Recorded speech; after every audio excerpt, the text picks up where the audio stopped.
నమస్తే.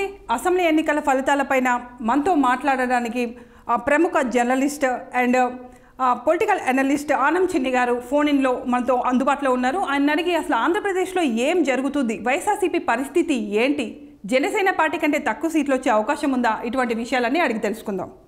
నమస్తే సార్. నమస్తే అమ్మా. సార్ ఇప్పుడు చూస్తున్నారా సార్ కౌంటింగ్ అనేది ఎట్లా ఉంది సార్? కౌంటింగ్ మనం అనుకున్న దిశలోనే ప్రజాభిప్రాయం మేరకు బాగానే వస్తున్నట్టు రిజల్ట్స్ కనిపిస్తున్నాయి అమ్మా. మనం గత 3 ఏళ్ల నుంచి మనం చెబుతుంది ఇప్పుడు నిజమే గుర్తుంది. మీరు ముందే చెప్పారు సార్ ఇదే పరిస్థితి వస్తుందని. అవునమ్మా. చివరికి ఉన్న పరిస్థితి ఏంటంటే ప్రతిపక్ష హోదా కూడా దక్కని పరిస్థితికి ప్రజలు నెట్టివేశారు ఆ పార్టీకి. కనీసం ప్రతిపక్ష హోదా రావాలంటే 18 సీట్లు రావాలా. ఇప్పుడున్న సమాచారం ప్రకారంగా 12 నుంచి 14 సీట్ల మధ్యలో ఊగిసలాడుతుంది వైసీపీ. ఓకే. ఇప్పుడు జనసేన పార్టీకి టీడీపీకి ఎన్ని వచ్చే అవకాశం కనిపిస్తుంది సార్? సుమారు 2 కలిపేసేసి మీరు 130 వరకు వస్తాయి కూటమికి అని చెప్పారు అప్పుడు. అవునమ్మా. తక్కువ అది కూడా 130. ఒక్కోసారి ఆశ్చర్యపోతే వీళ్ళు పార్టీ దగ్గర అవుతారు అనుకున్నాము. చివరిలో ఒక 1 వీక్ చివరి ఎన్నికల ముందు చేసినటువంటి అరాచకం వల్ల ఇంకెక్కువ మొగ్గు ప్రజలు ఇటువైపు చూపించారు. ఇక ఓకే, అంటే కనీసం ప్రతిపక్ష హోదా కూడా తెచ్చుకోలేని స్థితిలో వైసీపీ పడిపోయిందంటారా? పడిపోయింది. వాడి అయిపోయింది కదా, ఇంకేముంటుంది వాళ్ళకి, సినిమా అయిపోయాయి, క్లోజ్. ఇప్పుడు వైసీపీ నుంచి కనుక చూసుకున్నట్లయితే అటు రోజా కానీ, కొడాలి నాని కానీ, అటు స్పీకర్ తమ్మినేని కానీ అందరూ ఒకరి తర్వాత ఒకరు, అసలు వైసీపీలో మంత్రి పదవిలో ఉన్న వాళ్ళందరూ ఓడిపోయే స్థితిలోనే ఉన్నారు. శ్రీపమ్మ అందరూ ఉన్నటువంటి మంత్రులు ఒక్క జగన్ మినహా అందరూ ఓడిపోతారమ్మా. అంటే ఎందుకంటే అరాచకాలు చేసినప్పుడు ఇక్కడ మనం తెలంగాణ ఒక నియంత చూసినాము, ఇక్కడ ఓడిపోయాడు. ఇది చూసిన మారతనే అనుకుంటే ఆయన మారలేదు, ఇంకెక్కువ చేశారు.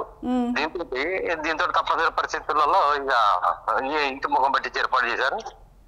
చాప్టర్ క్లోజ్ అయిపోయిందమ్మా.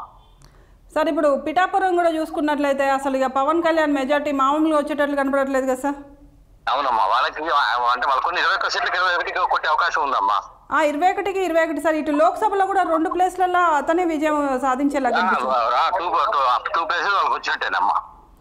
ఏం సార్ ఒకేసారి ఇంత మార్పు? పోయినసారి పవన్ కళ్యాణ్ పోటీ చేసిన 2 స్థానాల్లో కూడా ఓడిపోయాడు. ఈసారేమో అసలు మొత్తం క్లీన్ స్వీప్ చేసేస్తుంది జనసేన, ఎక్కడ పోటీ చేస్తే అక్కడ. అప్పుడు ఏమవుతుంది, ప్రజలు జగన్ వద్దనుకున్నారమ్మా. అందుకని జగన్ వద్దనుకున్న దగ్గర ఏమవుతుందంటే ప్రజలు తప్పనిసరి మన దగ్గర ఎట్లయితే కేసీఆర్ వద్దనుకున్నారో ఆయన ఏదో కళ్ళు ఒట్టబెట్టి టెలిఫోన్ ట్యాపింగ్ వల్ల 39 సీట్లకు వచ్చాడు. కానీ లేకుండా ఉంటే సేమ్ ఇదే పరిస్థితి, సింగిల్ డిజిట్ కే పరిమితం పెట్టాడు మన కేసీఆర్ గారు కూడా. ప్రజలు అసహించుకునే పరిస్థితులు వచ్చారు. మేము చాలా కరెక్ట్ గా పనిచేస్తాం అనుకున్నారు తప్ప ప్రజలు దూరంగా వీళ్ళు ఉండిపోయారమ్మా. అది పరిస్థితి. ప్రజలు ఇప్పుడు కడప లోక్సభ తీసుకున్నట్లయితే అక్కడ ఇద్దరికి టగ్ ఆఫ్ అని నడుస్తుంది సార్, ఇటు వచ్చే అవినాష్ రెడ్డికి షర్మిలకి. అవునమ్మా. అవును. అంటే అవినాష్ రెడ్డికి అక్కడ వాళ్ళకి ఏంటంటే వైఎస్ ఫ్యామిలీ మీద ఉన్నటువంటి వైఎస్ఆర్సీపీ మీద కొంత ఎడ్జి కనిపిస్తుంది కడప కాబట్టి. అది అందుకని దాన్ని మనం దృష్టిలో పెట్టుకుంటే అక్కడ షర్మిల గారు గట్టి పోటీనే ఇస్తున్నారు దాదాపుగా. చూడాలి, మనం వెయిట్ చేయాలి. ఎందుకంటే అక్కడ రిగ్గింగ్ అక్కడ పరిస్థితి కొంచెం కడప అనేటప్పుడు ఫ్యాక్షన్ డిస్ట్రిక్ట్ కాబట్టి దాని రిజల్ట్స్ వేరే ఉన్నాయమ్మా. లేకుండా సేమ్ ఇదే పరిస్థితి ఉండేది. ఓకే. ఇప్పుడు కుప్పం కానీ హిందూపూర్ కానీ ఇటు వీళ్ళు టీడీపీ వాళ్ళు పోటీ చేసిన ప్లేస్లలో ఆధిక్యం ఎంత ఉంది సార్? ఆల్రెడీ ఒక 2 ప్లేస్లలో గెలిచారు. అవునమ్మా. ఎక్కడైనా చెప్తుంది ప్రతి జిల్లాలో వాళ్ళు దాదాపు అంటే 10 సీట్లు ఉన్న దగ్గర అంటే వాళ్ళు 80% సీట్లు క్యాప్చర్ చేయగలిగారు వాళ్ళు. ఓకే. కానీ అధికారంలో ఉన్న పార్టీ ఇంత ఘోరంగా అంటే అసలు సింగిల్ డిజిట్కి పరిమితం అయ్యే స్టేజ్కి వచ్చేసింది. తప్పదమ్మా. ఎప్పుడైతే మన అరాచకాలు చేస్తారో అరాచకం చేసినప్పుడు ప్రజలు అసహించుకుంటా ఉన్నది కనిపించింది. ఇప్పుడు మన అధికారంలో ఒకసారి వచ్చిన తర్వాత అమ్మా, ఇప్పుడు ఫర్ ఎగ్జాంపుల్ చూడండి, బీజు పట్నాయక్ గారు 5 times అక్కడ గెలిచి ఇప్పుడు 6 times కి అంటే సరే అతను పర్సనల్ ఓడిపోయే పరిస్థితున్నా కూడా భాజపా గెలిచే పరిస్థితున్నా అతను 5 సార్లు గెలిచే అవకాశం నీకు అద్భుతం కదా ఒక పార్టీ. అలాంటి అవకాశం వీళ్ళకి వస్తే వీళ్ళు కాదనుకున్నారు ఇద్దరు. ఓకే. అది ఎందుకంటే ఇక్కడ మేము చేసింది కరెక్ట్, మేము చేసింది వేదం అనుకుంటే ప్రజలు ఒక్కసారి ప్రజలు వద్దనుకున్నారంటే ఎంత ఏ పరిస్థితి తీసుకెళ్ళిపోతారంటే ఆ పరిస్థితికి వెళ్ళిపోతారు వీళ్ళు. ఇప్పుడు ప్రతిపక్ష హోదా కూడా రాదు కనీసం వైఎస్ఆర్సీపీకి అన్నారు. మరి ఎవరికి ప్రతిపక్ష హోదా వచ్చే అవకాశం కనిపిస్తుంది సార్? ప్రతిపక్ష హోదా ఇవ్వాల్సింది సెకండ్ హైయెస్ట్ ఎవరైతే అదే జనసేన పార్టీ. జనసేన పార్టీకి ఇప్పటికైతే జనసేన పార్టీ ఉంది. అంటే ఇప్పుడు 175 స్థానాల్లో పోటీ చేసింది కదా సార్ వైఎస్ఆర్సీపీ, కేవలం 21 స్థానాల్లో జనసేన పోటీ చేసింది. అంటే లాస్ట్ వరకు అంచనాలు తారుమారాయి. ఏమన్నా వైఎస్ఆర్సీపీకి ప్రతిపక్ష హోదాన్న వచ్చే అవకాశం ఏం లేదా? లేదమ్మా. ఇప్పుడు ఉన్నటువంటి పరిస్థితి ఏంటంటే ఆ హోదా రావాలంటే 18 మంది రావాలా. ఇప్పటి వరకు ఉన్నటువంటి మనం ఈ క్యాప్చర్ చూసుకుంటే వీళ్ళు 21లో వీళ్ళు ఉన్నారు, 14లో వాళ్ళు ఉన్నారు. 6 సీట్లు వచ్చే పరిస్థితి వైకాపాకి ఇంకో 4 సీట్లు వచ్చే పరిస్థితి లేదు ఇప్పుడు. ఓకే, అంటే ఫస్ట్ నుంచి లీడింగ్ లో కూడా ఎట్లా కొనసాగుతుందో అట్లే కొనసాగుతూ వస్తుంది.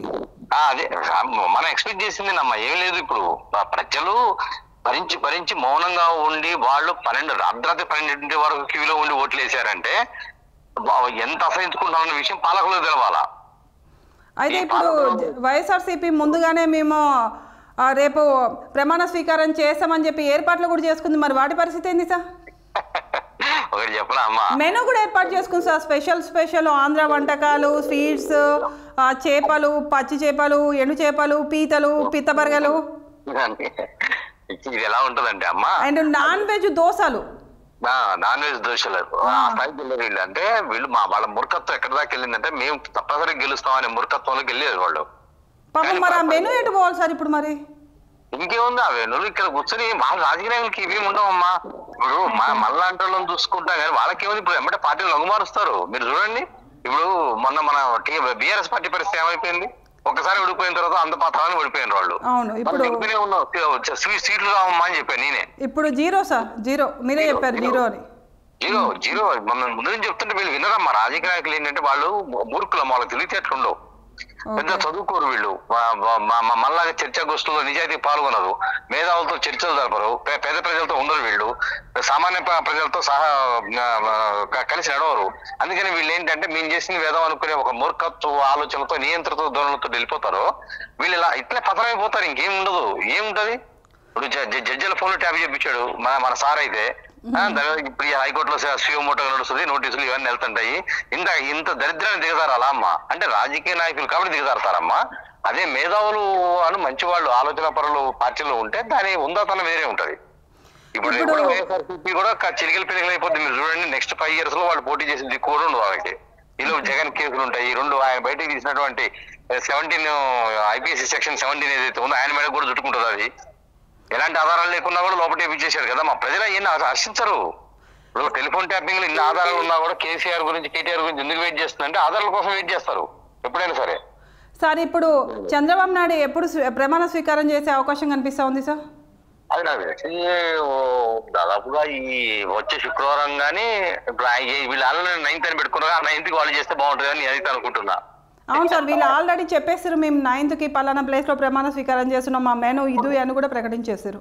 అందుకని అదే 9th నేను ప్రమాణ స్వీకారం చేస్తే బాగుంటుందని అనుకుంటున్నానమ్మా నా వరకు అయితే. ఓకే, వాళ్ళ సెంటిమెంట్స్ ఏదైతే ఉంటే సార్ ఇప్పుడు చంద్రబాబు నాయుడు సీఎం అయితే ఇప్పుడు ఉప ముఖ్యమంత్రి పవన్ కళ్యాణ్ అయ్యే అవకాశం ఉందా సార్? డెఫినెట్ గా అయ్యే అవకాశం ఉంది. ఎందుకు ఉండదమ్మా? డెఫినెట్ గా కలిసి ఎలయన్స్ లో ఉన్నారు కాబట్టి ప్రతిపక్ష హోదా ఉన్నా కూడా ఉప ముఖ్యమంత్రి కాకూడదు ఇక్కడ లేదమ్మా రాజ్యాంగంలో. ఇది అలయన్స్ కాబట్టి అడుగుతున్నాను సార్, అందుకు అడుగుతున్నారు కలిసి ఉన్నారని.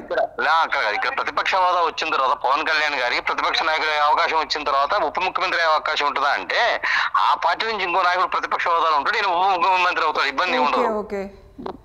ఇది టెక్నికల్ నాన్స్ ప్రకారంగా ఉప ముఖ్యమంత్రి పవన్ కళ్యాణ్ గారు అయితే ప్రతిపక్ష నాయకుడిగా నాదెళ్ల మనోహర్ గారు ఉండే అవకాశాలు కూడా మనం జనసేన పార్టీ నుంచి ఎవరైనా ఆ పార్టీ అధినాయకుడిగా ఉండి సో ఆ పార్టీ నేతగా ఉండి ఈయన మాత్రం ఉప ముఖ్యమంత్రి అయ్యే అవకాశం ఉంటుంది. తోసిపుచ్చగా రాజ్యాంగ పరంగా ఎలాంటి అడ్డంకులు లేని విషయం, ఇబ్బంది కూడా లేని విషయం. ఓకే, అంటే అయ్యే అవకాశం ఉందా, ఇచ్చే అవకాశం ఉందా? ఉంటుంది వాళ్ళ మధ్య లేనిసింది కదా, మా కష్టాల్లో ఉన్నప్పుడు కదా పవన్ కళ్యాణ్. అవును సార్, అది ఉన్నాడు, అతను బాగా కష్టపడ్డాడు. మొత్తానికి కూటమికి ఎన్ని సీట్లు వచ్చే అవకాశం ఉంది సార్? ఇండివిజువల్ గా ఎన్ని వస్తాయి, కూటమికి ఎన్ని వస్తాయి అంటే ఇప్పుడు మనం ముందే చెప్పేసుకుందాం. అదే కూటమికి వచ్చి తెలుగుదేశానికి వచ్చేటప్పటికేమో 133 సీట్లలో వాళ్ళు ఆధిక్యతలు ఉండే అవకాశం ఉందమ్మా. 21 సీట్లు జనసేన, భాజపాకి 7 సీట్లు వచ్చే అవకాశం ఉందమ్మా. Okay sir, thank you very much sir. Right అమ్మా, రైట్. సో మొత్తం కూటమి క్లీన్ స్వీప్ చేసేస్తుందని, ఇక ఈసారి కూటమికి సంబంధించే చంద్రబాబు నాయుడు సీఎం అవుతారు, ఇక జనసేన పార్టీ నుంచి పవన్ కళ్యాణ్ని డిప్యూటీ సీఎం చేస్తారని చెప్పి, ఖచ్చితంగా ఇదే జరుగుతుందని చెప్పి political analyst and senior journalist Anam Chinni గారు మనతో ఫోన్ ఇన్లో మాట్లాడుతూ ఈ విషయాలన్నీ మనకు చెప్తా ఉన్నారు. అసలు మీరేమనుకుంటున్నారు? చంద్రబాబు నాయుడు కనుక ఈ నెల 9వ తారీఖున ఆయన ముఖ్యమంత్రిగా ప్రమాణ స్వీకారం చేశారని మీరు అనుకుంటున్నారా? అంటే ఇంకేమన్నా దాన్ని ఏమన్నా పొడిగించే అవకాశం ఉందా? ఎందుకంటే వైఎస్ఆర్సీపీ నుంచి వైఎస్ జగన్మోహన్ రెడ్డి ఈసారి నేను ఖచ్చితంగా గెలుస్తాను, నేను 9వ తారీఖున ప్రమాణ స్వీకారం చేస్తా, ప్రమాణ స్వీకారానికి ఇది మా మెనూ చూడండి అని చెప్పి ఇన్ని రకాల నాన్ వెజ్ వంటలు, ఇన్ని రకాల స్వీట్లు అని చెప్పి, ఇన్ని రకాల దోశలు, ఇన్ని రకాల ఇడ్లీలు అని చెప్పి అసలు కొన్నైతే విననికి కూడా పెట్టిండు. సో ఇప్పుడు అదే రోజు కావాలని చెప్పి ఎలాగో టీడీపీ కూటమి అనేది గెలుస్తుంది, కూటమిలో టీడీపీ నుంచి ఎక్కువ సీట్లు వస్తున్నాయి కాబట్టి చంద్రబాబు నాయుడు సీఎం అయ్యే అవకాశం 100కి 100% ఉంది. ఇక చంద్రబాబు నాయుడు సీఎం అయిన తర్వాత పవన్ కళ్యాణ్కి డిప్యూటీ సీఎం పోస్ట్ ఇచ్చే అవకాశం ఉందా, ఉప ముఖ్యమంత్రి పదవి ఇచ్చే అవకాశం ఉందా, ఇద్దరు కూడా ఒకే రోజు ప్రమాణ స్వీకారం చేశారా? మీరు ఏమనుకుంటున్నారనేది మాకు కామెంట్ రూపంలో తెలియజేయండి.